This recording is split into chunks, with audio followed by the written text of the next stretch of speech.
Hello बच्चों, चलिए प्रश्न को पढ़ते हैं।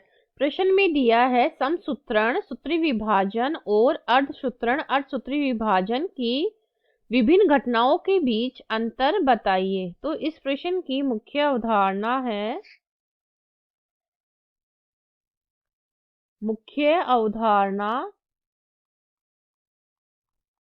कोशिका विभाजन।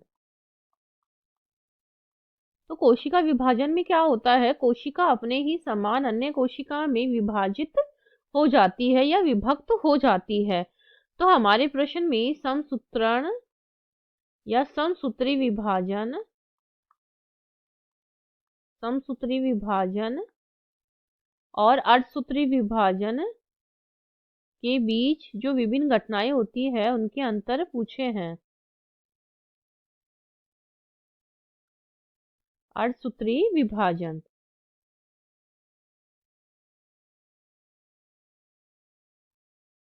तो इसमें अंतर देखिए। तो इसमें क्या होता है, सामान्यतः ये जो कोशिका होती है, समसूत्री विभाजन जो होता है ये कायिक कोशिकाओं में होता है। कायिक कोशिका, और ये जनन कोशिकाओं में होती है। जनन कोशिकाओं को छोड़कर सभी कोशिकाओं में समसूत्री विभाजन होता है और इसमें दो संतति कोशिकाएं बनती है। दो संतति कोशिकाएं बनती है और इसमें चार संतति कोशिकाएं बनती है। संतति कोशिकाएं,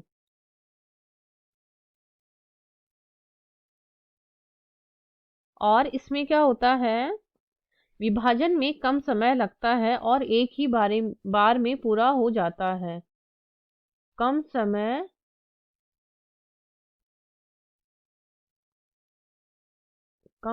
व एक ही चक्र में पूरा हो जाता है और इसमें अधिक समय लगता है या लंबे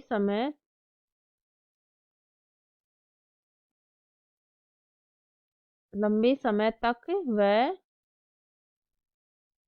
दो चरणों में पूरी होती है।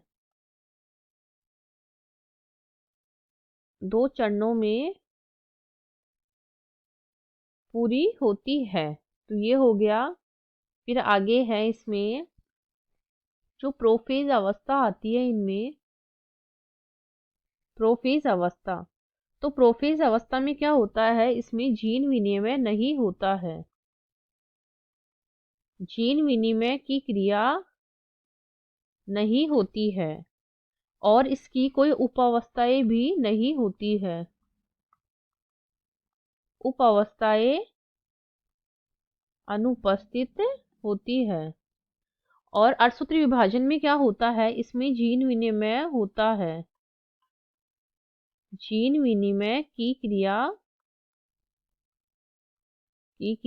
होती है और इसमें 5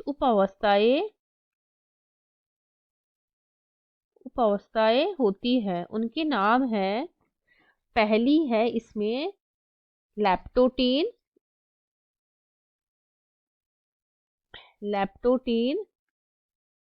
दूसरी है जाइगोटीन,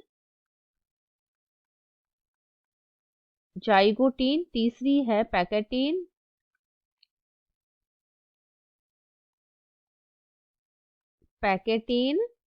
चौथी है डिप्लोटीन व पांचवी है डाइकाइनेसिस।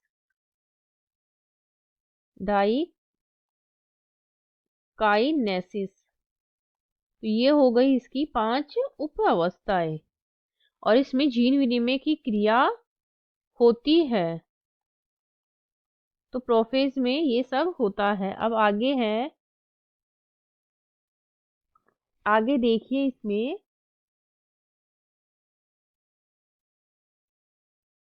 समसूत्री व अर्धसूत्री विभाजन में अंतर। अब है मेटाफेज अवस्था। मेटाफेज, तो मेटाफेज में क्या होता है, सेंट्रोमियर विभाजित होते हैं। सेंट्रोमियर विभाजित या विभाजन होता है, विभाजित होता है।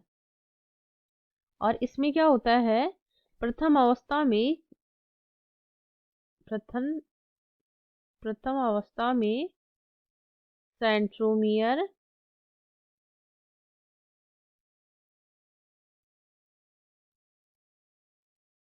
सेंट्रोमियर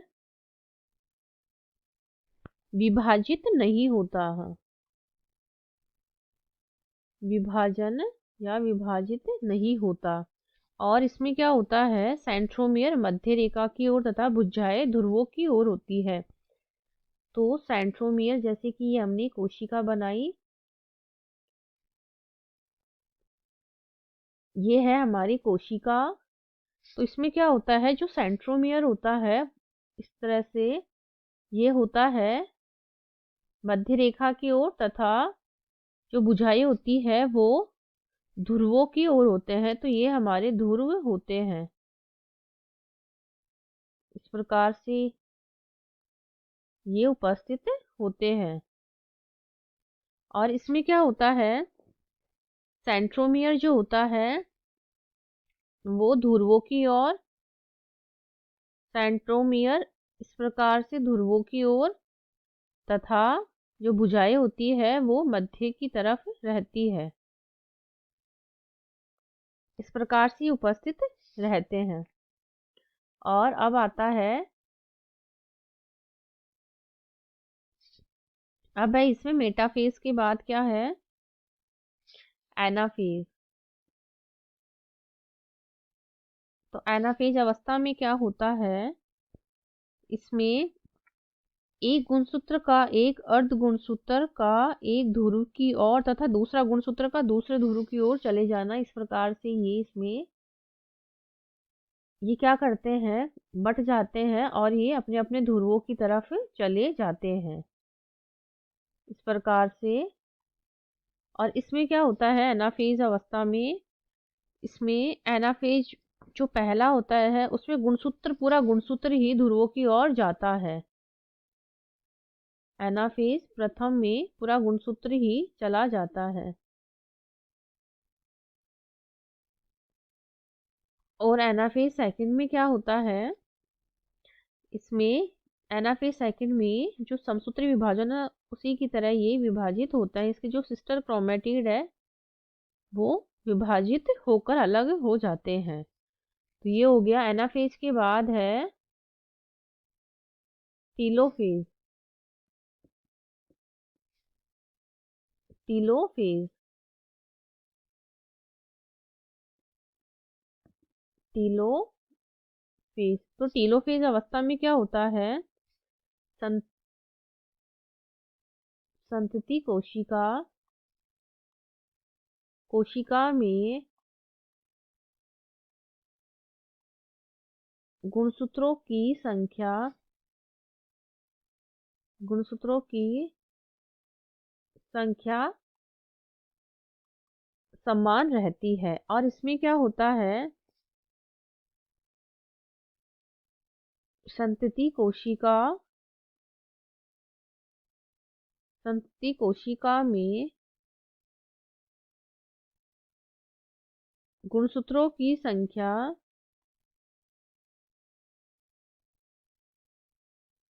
आधी रह जाती है। गुणसूत्रों की संख्या जनकों से आधी रह जाती है। तो ये हो गया हमारा टीलोफेज अवस्था। तो हमारे प्रश्न में इनके बीच जो विभिन्न घटनाएं होती है उनके बारे में पूछा गया था। आशा करती हूँ आपको इस प्रश्न का हल समझ में आया होगा। धन्यवाद।